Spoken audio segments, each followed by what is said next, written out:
Damon Martin MMA fighting here with one of the biggest combat sports superstars. He is about to headline a pay-per-view coming up here in Ohio and Cleveland, August 29th against former UFC champion Tyron Woodley. I welcome in today Jake Paul. Jake, how are you?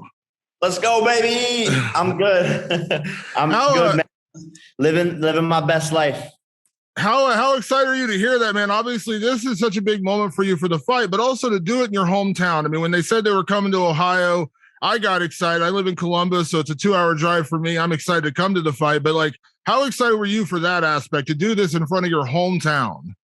Bro, this is a dream come true. It's honestly a surreal moment. It doesn't even make sense. I don't know how I got here, but I'm so excited to bring this one home. It's going to be a Cleveland affair. And now it's the fun part, man. I've been going through, the hard training camp, and this is the fun part. We're getting closer and closer, couple days away now, and I'm excited to put on a show in front of my friends and family. Absolutely. Let me make a confession to you, Jake, because when you first debuted, I was one of the people who said, come on, this isn't serious, right? Like, this guy is a YouTube celebrity, social influencer, like, this is a gimmick, right? Like, this is just a gimmick. And then you won, and then you obviously demolished Nate Robinson. I'm like, okay, maybe this is real. And then you fought Ben Askren and you knocked him out, harder than, the way he got knocked out was insane in that fight. And I started seeing your training footage, and I was like, you know what? Jake's taking this seriously. Like, this isn't a gimmick to him. This isn't just to, become a celebrity. He's already a celebrity, but this is real. And it feels like you are converting more and more people to believe that you are taking this very seriously. 100%, man. And I understand, there was a lot of critics at first and people like yourself who, were unsure, and that's totally okay. And my goal has just been to earn people's respect and show people how hard I'm working, because I take this more seriously, honestly, than a lot of pro fighters. I have a chip on my shoulder. I have a lot to prove, and I fell in love with the sport, and I want to go super, super far in it. And the only way to do that is hard work and experience in sparring and in the gym, and fighting tougher and tougher opponents each time. But yeah, man, like, this is my life now. I don't even remember really what my life was like before boxing. It's been like 2 years straight of this, and I wouldn't change it for anything. You also deal with a different kind of pressure than the average, 3-0 fighter deals with. You put out a tweet the other day about Canelo Alvarez, his fourth opponent. You had no fights, and he retired basically afterwards. I did a little research on that, and I found out today, and I didn't know this just because I wasn't aware of like how far it went, but Canelo didn't fight an opponent with a winning record until his 13th professional fight. 13 pro fights where he got to a guy with a winning record. Everyone else was 0-1, 0-2, 0-3, those kind of things. I mean, you deal with a different kind of pressure. Like, it seems like you embrace it, but we got to be honest, like, this is not what a normal 3-0 fighter would be doing. No, 100%, man. Like, most pro boxers build up their records. Their promoters build up their records. They throw them in there with tomato cans so they get experience, and they get knockouts, so it looks good on their record. And by the way, no one's really watching those early fights. They're not selling tons of pay-per-view. The critics aren't there to judge them. They're just letting them do their thing. But with me, it's all eyes on since day one, and I'm being treated like a world champion, with the pressure and who people want me to fight. And I embrace it, but, I somewhat agree. Like, I want to continue to fight harder and harder people each time, and I want to make my fights bigger and bigger each time. So yeah, it's a little bit different of a journey, and I'm definitely being held to a higher standard, but I think that's helped me become a better fighter, because I feel as if I have to live up to that higher standard. Absolutely. Because you're Jake Paul, every time you fight, no matter who you fight, there's going to be a certain percentage of people watching. We have to be honest here. Fighting Ben Askren, that was a big deal. Ben Askren's a big name in the sport. He had talked a lot of trash. Obviously, we know his following from MMA. Tyron Woodley is a former UFC champion. Guy's got knockout power, legit as they come. 4-time defending welterweight champion, arguably one of the greatest welterweight champions in the history of mixed martial arts. And we just saw what Anderson Silva did to Julio Cesar Chavez Jr. For people saying, well, he's MMA, he's not boxing. Look what Anderson Silva just, he dismantled Julio Cesar Chavez Jr., a former champion, in his, I think, his second or third pro bout. And he hadn't had a pro bout in whatever it was, like 20 years or whatever it was. And Anderson just picked him apart and won that fight. This is a legitimately dangerous fight for you, Jake, and Tyron Woodley is as legit as they come. Like, do you feel like, I don't know, I feel like people are starting to come around to understand this, though. Like, this is not an easy fight for you, and this is by far your toughest challenge. 100%. And I know that. And that's why August 29th, I have to be super, super sharp. And people forget that, boxing is the first form of martial arts. When the bell rings in MMA, it's two guys standing on their feet. So it's a skill that Tyron's been practicing way longer than I have. However, I believe in my ability. I believe in my skill and just my natural talents. You're either born with speed and knockout power or you're not. And I just so happen to have that. And that's why I know no matter what happens or no matter how good Tyron is on August 29th, I'm gonna still go in there and get the W. But yeah, he is serious, and we've taken him more serious than any opponent thus far.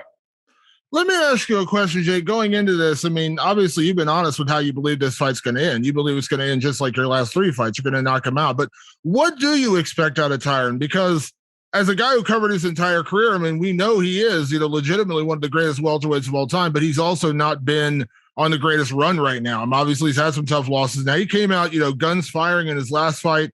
Kudos to Vicente Luque for catching him and obviously winning that fight. But what do you expect out of Tyron? Because there's the Tyron that's come out like he did against Darren Till, like a ball of fire, looking like he's trying to take his head off. And then we've seen the other fights where he just kind of like lays back against the cage, doesn't really engage. It's kind of a weird performance. So what do you expect out of him?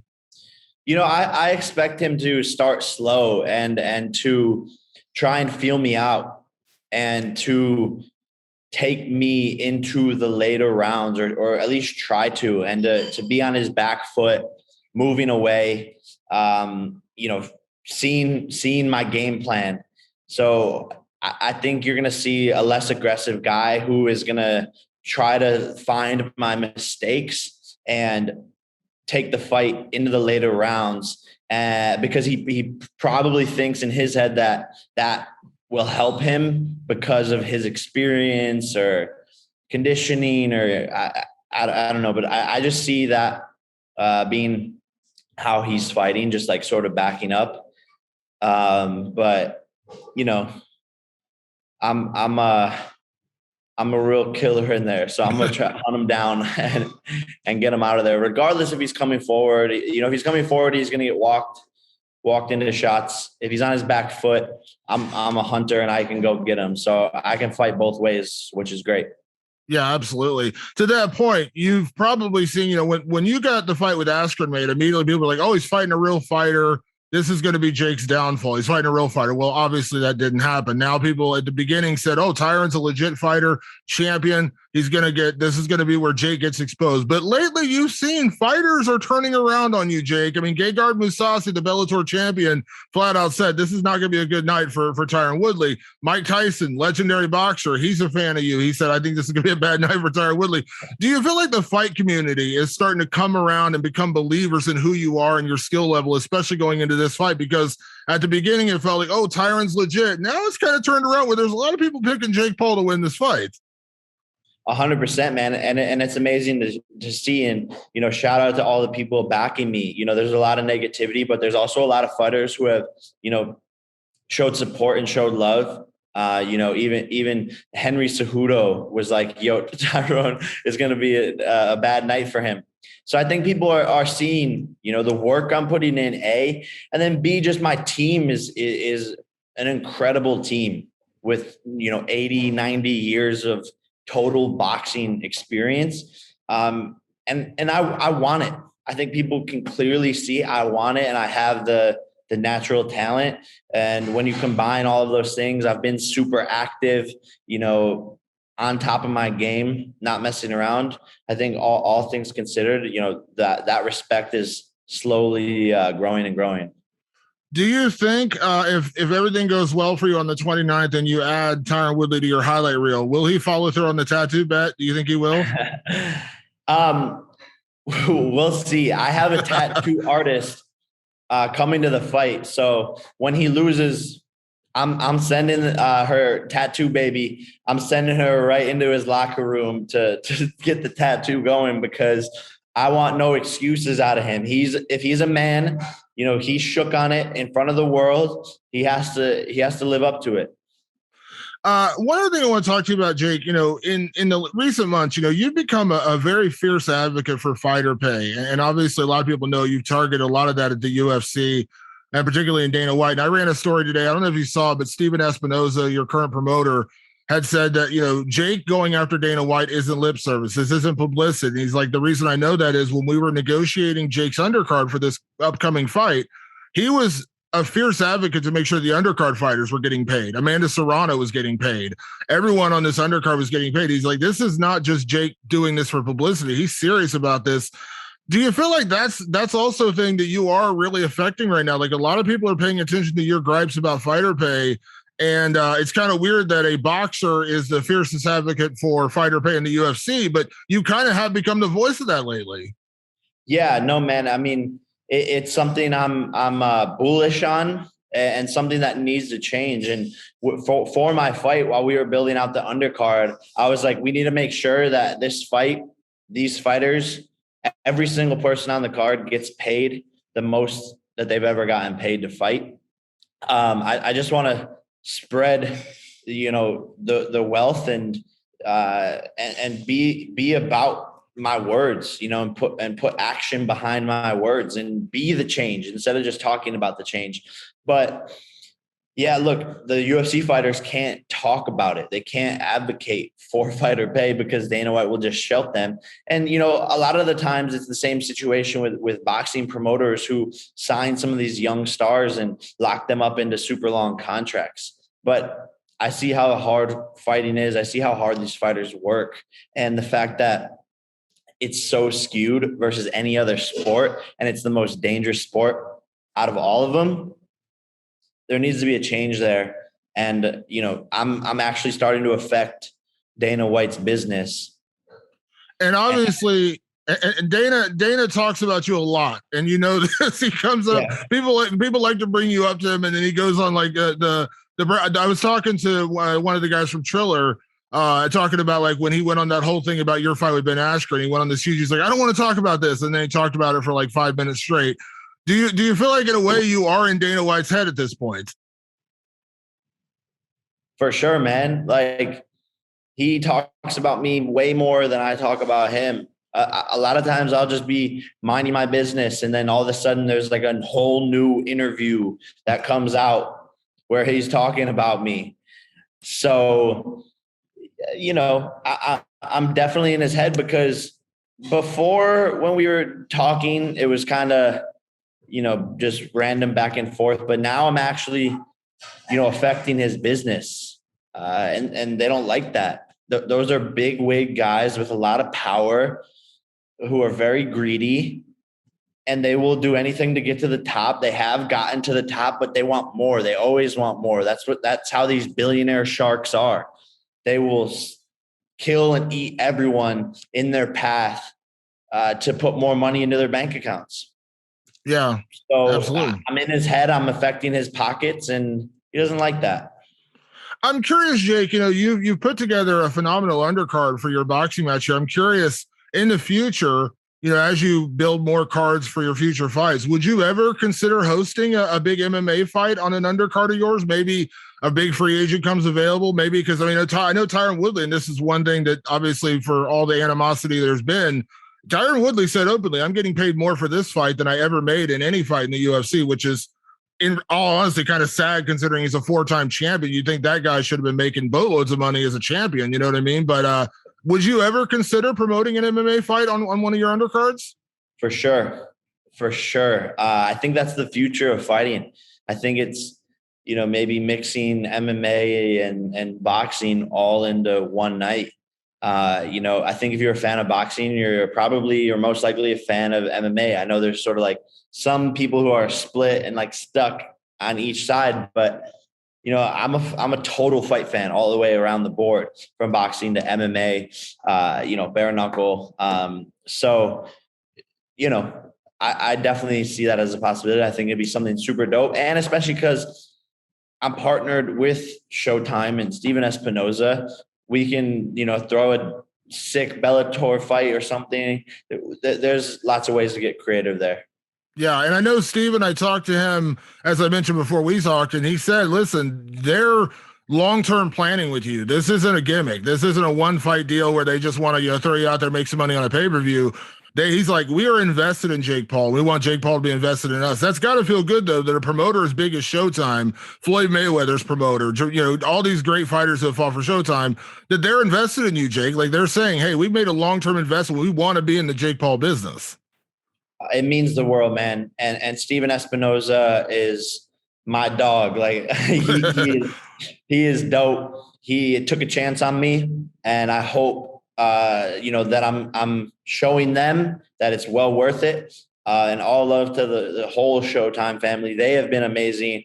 Everything from the content team, to the media people helping out, down to the C-level execs, the creative director. Everyone there is super dope. So I'm excited for a long-term partnership. And, Steven, I think, knows that and sort of checked me like when we first were talking, like, hey, like, how serious are you about this, man? I was like, I'm very serious. And I think they see that, and I'm going to bring the numbers, and hopefully it's a long, fruitful relationship. Absolutely. Right before we spoke, Jake, you put out a message on Instagram with Jake Paul's hit list. So I got to talk to you about this hit list, because you got Tyron Woodley up there at the top. Obviously, that's your next fight. You've spoken about Canelo before. You've always said that's a long-term goal to get to a guy like Canelo Alvarez. And you've been honest. You're not saying it's your next fight or even your next fight after that. It's going to be down the road. But you also mentioned some MMA guys I want to throw out there. You mentioned Nate or Nick Diaz, and you mentioned Kamaru Usman. Now, that's interesting because I know you've mentioned Nate before, but Nick is coming back here in September. We know he's got a fight book with Robbie Lawler, and Kamaru Usman's a welterweight champ. And Kamaru had made some comments recently saying, hey, I wouldn't doubt myself training against a guy like Canelo. You probably saw those comments he made. So what about those two in particular? I thought those were interesting matchups. I got to be honest. I don't think Dana's going to let either one of them fight you, but those are good names to throw out there, right? Yeah, no, I mean, Dana might not let them fight, but they're still on the hit list. I've had beef with Nate back and forth over social media. I've beat up one of Nate's boys in sparring, and he just thinks he's this like super tough guy, and he is, right, but like not in this world. Not when you come into the squared circle. It's a whole different sport, buddy. So he can get the smoke, or his brother, or both in one night. I see the guys that they're fighting, their striking ability, and, it's whatever. So I have to settle that beef. That's really where this comes from. And same thing with Camaro Usman. Is he named after the Chevy car? I don't know. But Camaro Usman, he and I have beef too, going back and forth on social media. I forget even how it started. I have beef with way too many people, but he said something about Disney, and I was like, yo, you went to Disney, and I showed a picture of him like smiling like an idiot next to Mickey Mouse. So, all of these guys can get the smoke, and I'm really about it. Like, when I say anyone, anytime, any place, I mean it. So let's get it done. If it's possible, then let's get it done. Yeah. But I'm ready. You also had Conor on the list. Now, Conor McGregor's a guy you've been calling out for a long time. I think you did that like maybe even before your first pro fight. You said you wanted to fight Conor. But it seemed like, at least going into when you first announced the Woodley fight, that you kind of lost interest, because Conor we got to be honest, he's not on a great run right now. He's obviously, I think, 1-3 in his last 4. tough loss to Dustin Poirier, and then the thing was not going well for him before he broke his leg in the second one. Now we've kind of seen Conor come unspooled a little bit. Like he's just kind of come unhinged after that fight, taking shots at Daniel Cormier and just kind of going wild. I know you made some comments about that in another interview, but like, are you still interested in Conor, or do you feel like Conor's got to kind of get back to where Conor was, maybe, going into the Floyd fight for you to be interested in fighting him? Yeah, no, you're right. Like, he sort of lost that spunk, and I think people are kind of second guessing him. And he's not the same Conor, that's for sure. And so, it's not as interesting. However, I would still just like to beat him up because I would want him to freak out in the ring and go crazy and lose his shit. I think it'd be funny to see him break down, like how he did against Dustin Poirier. Yeah. So, and by the way, it's still a massive fight. Regardless of anything that people want to say about Conor, you have to respect him for what he's done, becoming, really the face of the fight game. So, I don't hate the guy. Do I like him? No, but you have to respect him.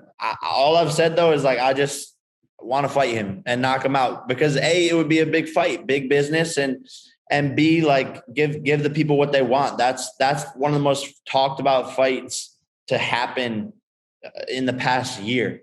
So I think it still makes sense regardless of if he's winning or losing. People would want to see that.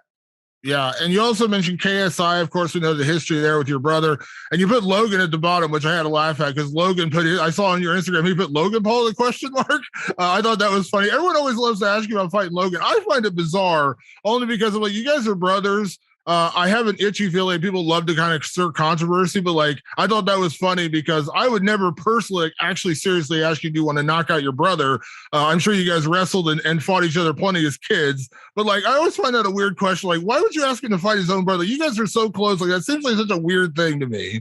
Yeah, it is. I sort of put it there as a joke. That's why like I put Logan Paul question mark, and I was like, oh, like, just trolling a bit, but people always ask us that. So it's like, sometimes we lean into it and we're like, yeah, maybe we'll do it. And then other days, like today, I'm just like, we probably won't ever fight. Our parents don't want us to do it, but it is something funny to sort of troll, and who knows what will happen, man. It's 2021. Anything's possible. Yeah. And I know you mentioned Tommy Fury. A lot of people have talked about Tommy's on your undercard. Maybe Tommy is the next guy. You get through Tyron, he gets a win.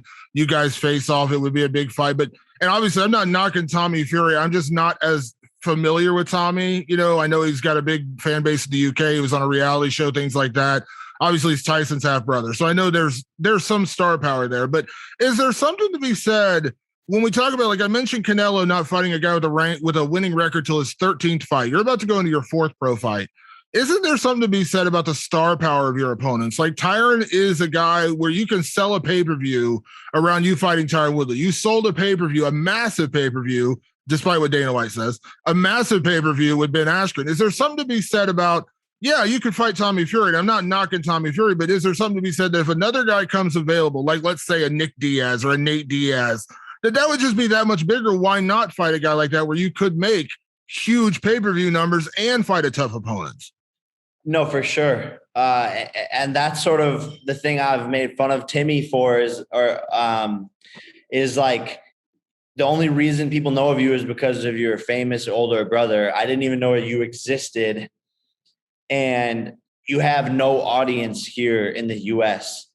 So, we're sort of still trying to gauge, like, do people even care about that fight? Is it a big fight? Can he actually fight? Because he's fought, some guys with losing records. So is he really as good as they claim him to be?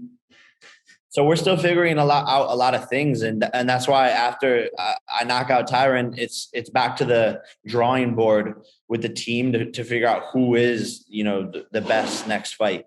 And again, like I have to have an opponent that can draw pay-per-view numbers. I can't take a step back because all eyes are on me. So no one will want to watch me fight some unknown pro boxer or pro MMA fighter, I need to sell pay-per-views and people want big star power names. Yeah, I laugh when they say, when are you going to fight a real boxer? And I say, well, there's plenty of 0-3, 3-0 boxers you could fight. No one cares about, though. I mean, let's just be honest. You're selling pay-per-views. You're a massive star. You're serious about your sport. You're serious about your craft. But like I said, you can fight some 0-3 bum who has boxing experience. What does that matter? Like, you know what I mean? Like, wouldn't fighting Nick Diaz be a much bigger fight and a much tougher opponent? Wouldn't fighting Tyron Woodley be a much tougher fight and a much bigger opponent? You know what I mean? Exactly, man. And that's why, my career is just different. It's such a unique situation. No fighter in the history of the sport has sold this many pay-per-views and had this much attention at 3-0. So I'm building my career differently, all while still challenging myself and trying to become the biggest prize fighter in the world. So last thing before I get you out here, Jake, you've honestly said it, and I know you've embraced it. You said, I'm a troll. I like to troll people. I like to have fun. You like to irritate people and piss people off and have fun with it. But what I mentioned, the fighter pay thing, being very serious about that. You also started your new foundation, Boxing Bullies, which I was reading into that, which is awesome. I know you have this online persona, Jake. You do, and you built that around that, and people love that. But like, does it matter to you that you've kind of turned people around? And I know you're not sitting there saying, hey, I'm a great guy, like, you got to love me, but like, you have done some great things and you are doing more good in the world, like the fighter pay thing, like your Boxing Bullies Foundation. Like, do you feel like that's something like that's going to be your legacy at the end of the day? It's not going to be the trolling. It's not going to be, irritating Conor McGregor online. It's even like the chain. Like, I know you had the chain with Conor, having fun with it, but then you gave it to Dustin Poirier. There's going to be people who are going to benefit. They're going to donate that. They're going to put that out for charity, and people are going to benefit from that. Like, does that matter to you? Because I know you're not doing it just for the publicity, but it feels like you are doing good in the world. Yeah, no, for sure, man. I think what you said there is legacy.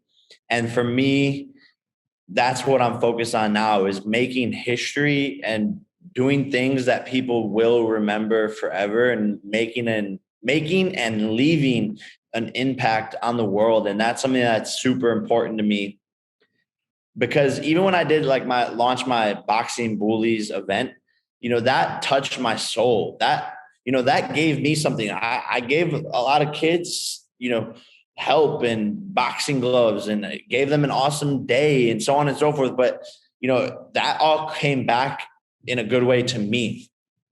So, I believe in, good karma, and that's really all I want to do is make a difference, make a change, and inspire kids to chase their dreams and, do good along the way. Absolutely. Jake, thank you so much for taking the time. I'm not going to spoil anything here, but you're fighting in Cleveland. I'm excited for that. Obviously, I know when you came out, I think it was the press, you had MGK planned. Tell me you got something cool planned for Cleveland. You do. You got to have something cool planned for your intro in Cleveland, right? I got something, baby. You already know. And my fight shorts, people are never going to see anything like it. It's one of a kind. People are going to try and copy it for years to come. So just remember who did it first. Absolutely. Jake, thank you so much for taking the time. Have a good rest of your training camp. Obviously, safe travels back up here to Ohio for the fight. Cannot wait to see you live in person on the 29th, man. And again, thank you so much for doing this. I really appreciate it. Yes, sir. Have a good day, man. Appreciate it.